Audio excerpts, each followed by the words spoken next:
Bonjour, heureux de vous retrouver pour ce deuxième cours sur la motorisation qui fait suite donc à celui que nous avions fait précédemment. Alors, aujourd'hui, on va voir qu'est-ce qu'un moteur thermique à combustion interne. Et les objectifs sont les suivants. Premier objectif que nous avons, c'est d'introduire la notion de solution technique et de solution technologique, la différence qu'il y a entre les deux. On apprendra ensemble, par exemple, que tous les systèmes techniques sont les mêmes, les solutions technologiques diffèrent. Alors, autre point que nous allons aborder durant ce cours, c'est de comprendre la raison d'être d'un système et plus particulièrement, bien sûr, celui du moteur à combustion interne. À quoi il sert?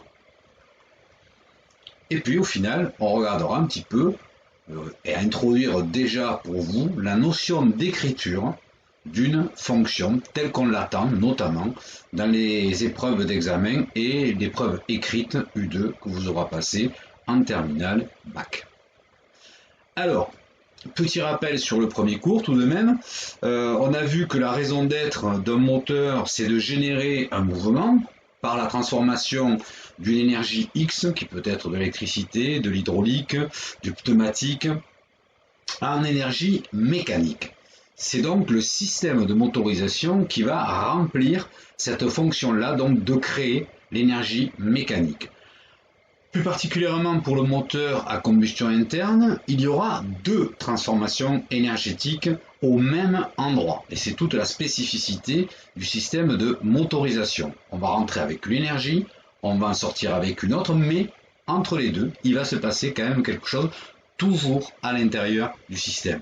Alors je vais reprendre mon bon vieux carton dans lequel j'ai enfermé tous les éléments qui composent le système de motorisation et qui vont ensemble remplir la fonction, créer l'énergie mécanique nécessaire à la mise en mouvement d'une moto. On a vu que cette énergie mécanique chez nous était caractérisée par un couple et par un mouvement, et le mouvement de rotation, et plus particulièrement son régime. Donc j'ai ici mon système de motorisation dans lequel va venir de l'extérieur de l'énergie chimique, de l'air et de l'essence, que je vais rentrer à l'intérieur de mon système de motorisation. Et à l'intérieur de ce système, il va y avoir une première transformation énergétique, c'est-à-dire que je vais transformer cette énergie chimique en énergie thermique. Et ensuite, cette énergie thermique, je vais la transformer en énergie mécanique. C'est celle que je vais recueillir en bout de vilebrequin et qui va me permettre de faire tourner ma roue arrière. Alors, comment et pourquoi transformer de l'énergie chimique, donc du mélange carburant, air, essence, en énergie thermique, donc avec un changement d'état du mélange carburé? Alors, je vais comparer mon moteur à une pièce. Alors, cette pièce, évidemment, elle a des murs et elle a une porte.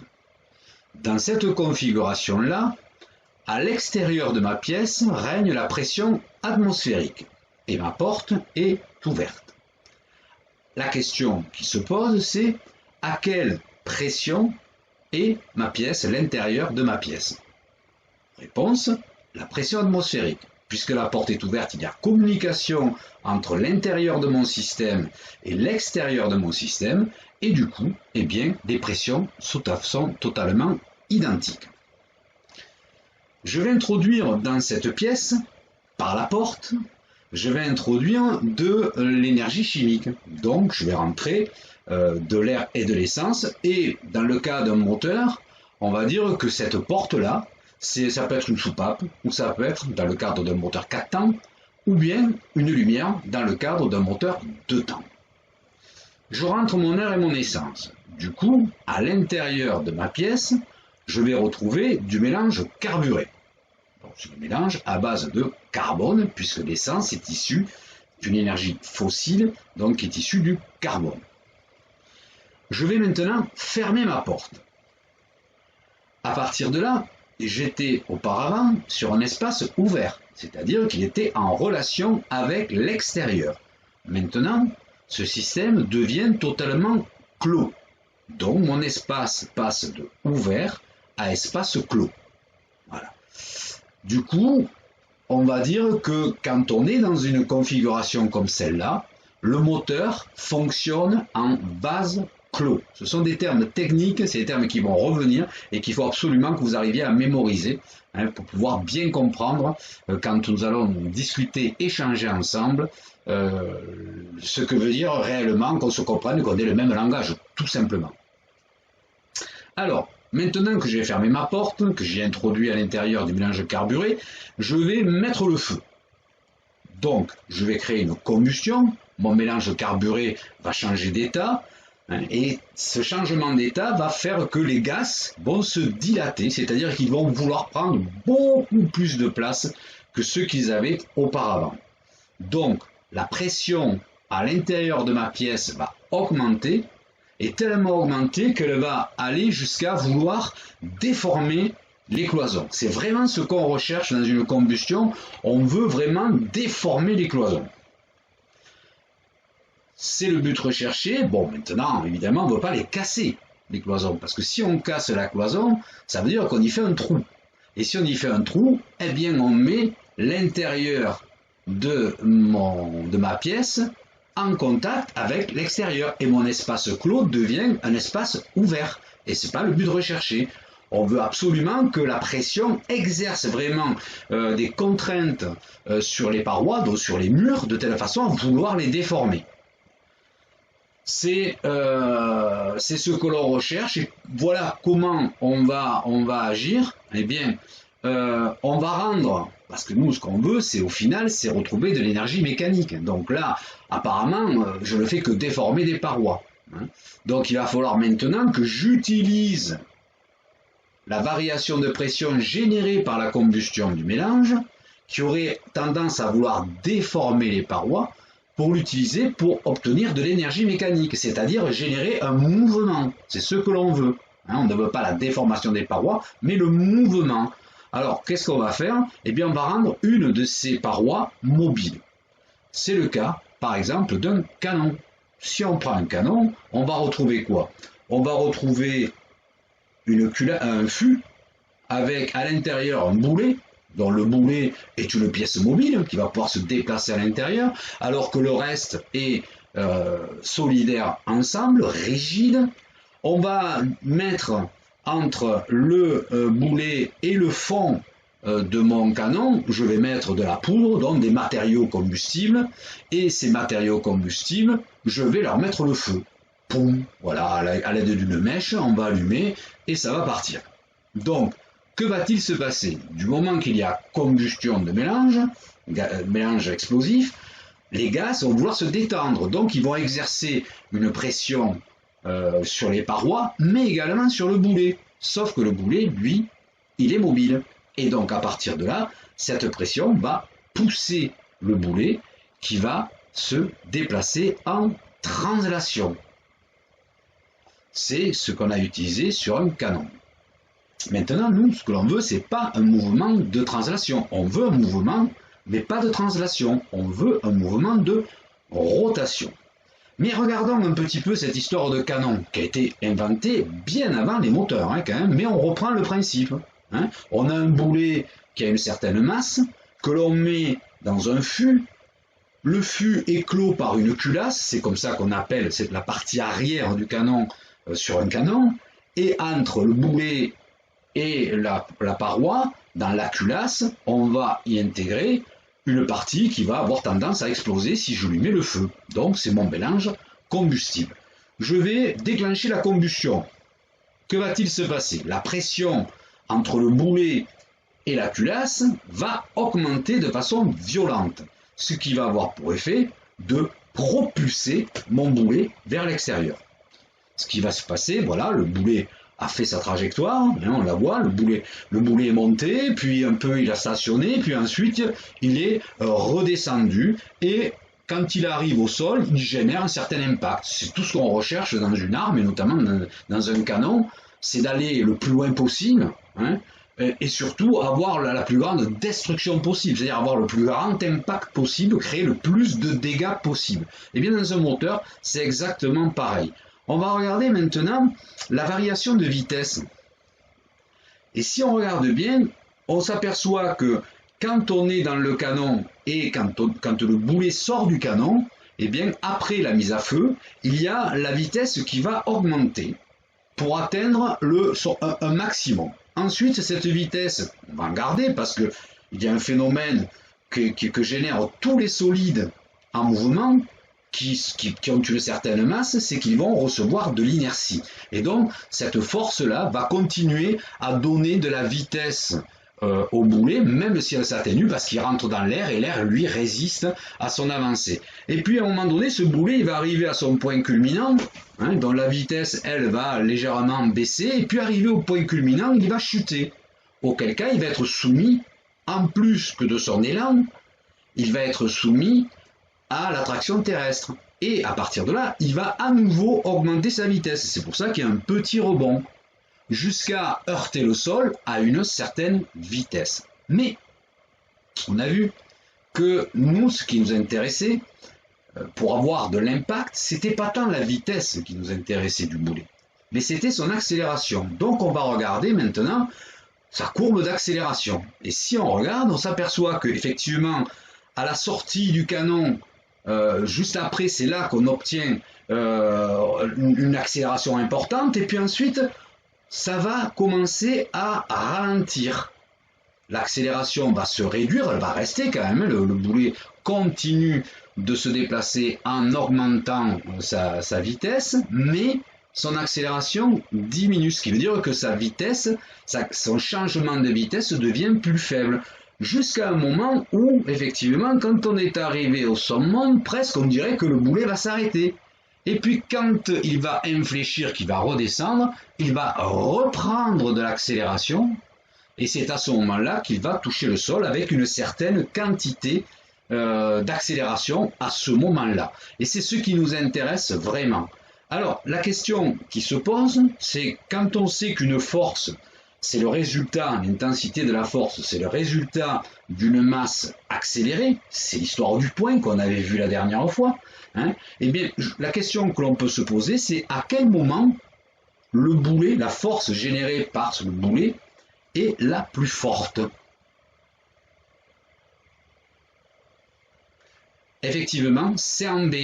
Pourquoi? Parce que c'est là qu'on a atteint l'accélération maximale. Ce qui veut dire que si à ce moment-là, je mets mon boulet en contact avec le sol, c'est là que je ferai le plus de dégâts. C'est-à-dire que l'intensité de la force générée par ce boulet sera la plus importante, puisque j'aurai l'accélération maximale, la masse n'ayant pas changé, et bien c'est à ce moment-là que l'impact sera le plus fort. Donc, tout l'intérêt, quelque part, ce serait plutôt de décaliner un avion que d'aller faire du dégât au sol. Mais enfin, bon, dans le cas du canon qui jette pour aller au sol, ça va redescendre, il va arriver quand même avec une certaine accélération qui générera, elle aussi, des dégâts, puisque le boulet, lui, n'aura pas changé de masse.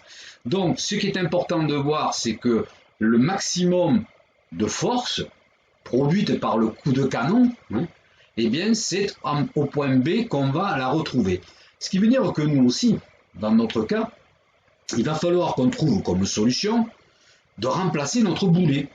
Alors, on a parlé tout à l'heure de fût, de culasse, ce sont des termes qui sont également utilisés dans un moteur. Le fût, c'est le cylindre ou la chemise. Et puis la culasse, c'est la culasse puisqu'on en entend parler tout le temps. Et effectivement, on a le boulet, donc qui est une pièce mobile. Nous aussi, dans un moteur, on a une pièce mobile. Ça s'appelle le piston. Donc, je remplace mon boulet par un piston, et du coup, voilà, je vais soumettre mon piston, lors de la combustion, à une variation de pression. Et le système, dans un moteur qui réalise cette fonction-là, c'est-à-dire transformer l'énergie chimique en énergie thermique, c'est-à-dire donc générer déjà un mouvement de translation, c'est le système d'enceinte thermique. C'est son nom. Voilà, c'est comme ça. C'est pas moi qui l'ai inventé, c'est comme ça. Donc, que va-t-il se passer? J'ai mon enceinte thermique. Donc, vous reconnaissez là le cylindre, la culasse, le piston en violet. À l'intérieur, j'ai rentré ma masse combustible, donc mon mélange carburé. Je lui ai mis le feu. À partir de là, la pression entre le piston et la culasse va augmenter considérablement, hein, c'est le but recherché, hein, vraiment comme si on voulait tout casser, hein, c'est vraiment dans cet esprit-là qu'il faut le voir. Et plus la combustion sera énergétique, donc va donner de la variation de pression, plus le piston sera propulsé rapidement vers l'extérieur, donc il va atteindre une accélération maximale. Et si on a une accélération qui est optimale, on va dire plutôt que maximale, optimale, ça veut dire que la force que je vais récupérer sur mon piston va être la plus importante possible. Et c'est bien là ce qui est recherché par tous les constructeurs du monde. Donc il se met en translation. Je remarque que l'enceinte thermique est composée de pièces fixes, on verra le détail dans les prochains cours, et de pièces mobiles, on le verra également dans les prochains cours, ce n'est pas le sujet de celui-là. Alors, ok, on a créé un mouvement de translation, mais nous ce qu'on recherche, c'est un mouvement de rotation. Donc il va nous falloir maintenant avoir un système dans le système de motorisation qui va transformer ce mouvement de translation en un mouvement de rotation. Et ce système qui réalise ce changement de mouvement, eh bien, c'est le système bielle-manivelle. Voilà ce qu'il faut savoir. C'est-à-dire que on a vu que le couple généré sur l'axe du Villebrequin, c'était ce couple-là qui allait nous servir à faire tourner la roue. Ça, c'était le cours précédent. Et on a vu que plus le couple à la roue, sur l'axe de roue, était important, plus la force qu'on transmettait au sol était importante. Et plus cette force transmise au sol est importante, plus notre véhicule aura des capacités à accélérer. Donc c'est vraiment, tout part de cette petite étincelle, hein, tout part de cette combustion qui dure 5 millisecondes, c'est-à-dire infiniment rien, et bien de ces 5 millisecondes dépend l'accélération que vous aurez avec votre véhicule. C'est pour ça que tous les constructeurs vraiment travaillent sur le phénomène de combustion afin qu'elle soit la plus performante possible, hein, afin que le piston puisse prendre la plus grande accélération possible et permettre ainsi la génération de la force la plus importante possible et au final le couple le plus important possible, celui qui va faire tourner le plus puissamment possible la roue arrière et donc déplacer le véhicule le plus rapidement possible également. Vous voyez, on part d'un petit phénomène de rien du tout dans un moteur caché qu'on ne voit pas, pour en arriver à ce qu'on voit et ce qu'on ressent, c'est-à-dire l'accélération sur le véhicule. Eh bien, la grande partie de ce que l'on ressent dépend de ce petit moment, ces 5 millisecondes qui se produisent dans le moteur quand on met à feu le mélange carburé. Donc, comme j'aime bien les cartons, j'y reviens. Donc, on se rend compte que j'ai un carton motorisation dont la fonction est de créer l'énergie mécanique nécessaire à la mise en mouvement de la moto. Alors, c'est une fonction. Elle est rédigée telle qu'on l'attend dans les examens.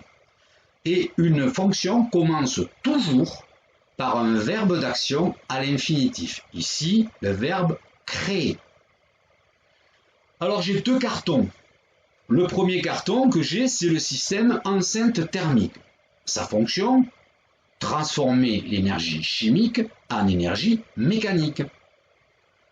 Deuxième carton, lui, c'est le système bielle-manivelle qui lui aura pour fonction de transformer le mouvement de translation en mouvement de rotation. Il y a une pièce qui lie les deux systèmes, le système d'enceinte thermique et le système de bielle-manivelle, c'est le piston. C'est lui qui va faire le lien entre les deux. Donc ce qui veut dire que la force générée par le mouvement du piston accéléré par la variation de pression de la combustion va être répercutée sur la bielle qui va répercuter cette force sur le Villebrequin à une certaine distance de l'axe de rotation du Villebrequin et à partir de là, je vais générer un couple. Et c'est ce couple-là qui va être utilisé tout au long du fonctionnement du véhicule. Donc, plus le couple sera important, c'est-à-dire que la distance, elle, ne varie quasiment pas. Par contre, si on arrive à maîtriser la combustion, c'est-à-dire la production de variations de pression, eh bien on va du coup obtenir une force générée par le piston sur la bielle la plus importante possible.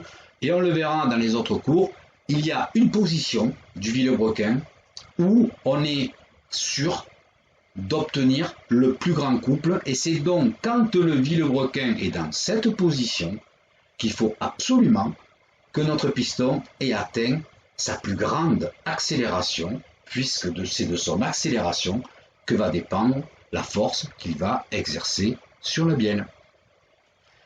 Voilà, c'est la fin de ce cours.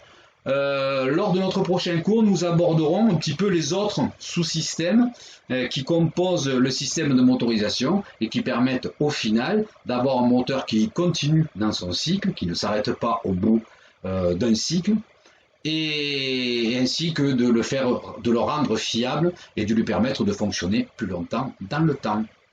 Je vous remercie et je vous dis à très vite. Au revoir.